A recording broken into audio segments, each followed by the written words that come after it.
Şey çimler. Yeşilek. Su. Ne var mı? He?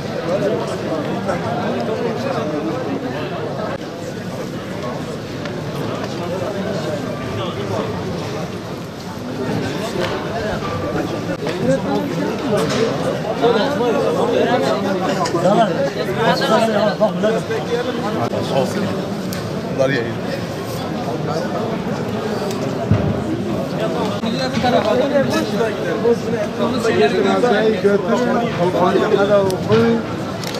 Bizi helal ediyor musunuz? Ediyoruz.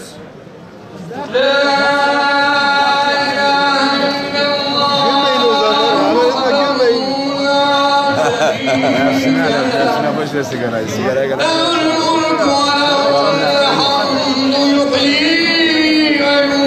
Memur arkadaşlardan yardım iste. Memur arkadaşlar.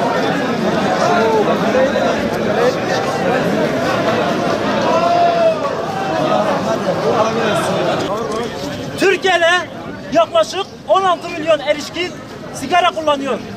Ve dünyada günde yaklaşık 13 bin kişi sigaraya bağlı bir hastalıktan dolayı hayatını kaybediyor. Dünya Sağlık Örgütü dünyada en büyük sağlık sorununun sigara olduğunu açıkladı. İstatistiklere göre sigara içmek dünya çapında bir problem ve tahminen her 3 yetişkeninden biri sigara kullanıyor. Sigara kanser, kalp rahatsızlıkları ve koa gibi birçok ölümcül hastalıklara yol açmaktadır. Bedenimize, psikolojimize, sevdiklerimize, ekonomimize zarar veren ölümcül hastalıklara yol açan sigaraya karşı amansız mücadelemiz ilk günkü gibi devam ediyor. Sigaranın hem kişiye hem çevresine verdiği zararlara dikkatleri çekmek için bugün burada bu etkinliği gerçekleştiriyoruz. Genel merkezimiz tarafından bu anlamda hazırlanan kamu sporlarının yanı sıra sigarayı bırakmayı kolaylaştıracak birçok bilgi ulaşabilmesi için bırakabilirsin.org sitesi de hizmet vermektedir. Apple Store ve Android telefonlara da indirilen Yeşil Dedektör uygulaması ile sigarasız ortamlarda içilen sigaradan şikayetçi olanların bildirim yapabileceği bir imkan sağlanmıştır. Burada tüm sigara bağımlılarına sesleniyoruz. Sizi sigaradan kurtulmanız mümkündür. Sigara size zarar veriyor. Sigara sevdiklerinize zarar veriyor.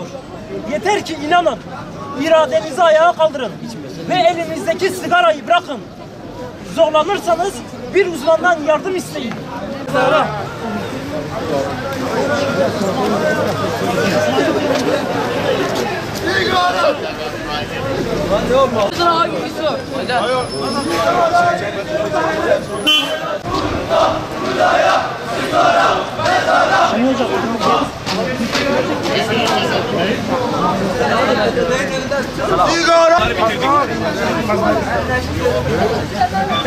Şu kapı çok iyi. Bu kapı çok iyi. Yarın saat 2'de günlük hamla kahvede hem Sağlık Bakanımız hem Sayın Cumhurbaşkanımız 9 Şubat Dünya Sigara Bırakma Günü dolayısıyla Yeşilay Genel Merkezimiz Türkiye genelinde sigaranın zararlarını, sigaranın yanlışlığını, sigaranın bırakılığı durumunla ilgili bir dizi etkinlikler yapıyor. Biz de Yeşilay Şanlıurfa Şubesi olarak İl Milli Eğitim Müdürlüğümüzle, İl Müftülüğümüzle, Eczacılar Odası'yla işbirliğine girerek Yeşilay Gençlik Komisyonumuzun öncülüğünde bugün farkındalık bir çalışma yaptık. Amacımız burada sigara vatandaşların bilincine, sigara insanı öldürür bilincini yerleştirmek adıyla daha dikkat çekici olsun diye orijinal tabut üzerine sigara maketiyle gerçek cenaze törenini anımsandıran bir çalışma yaptık.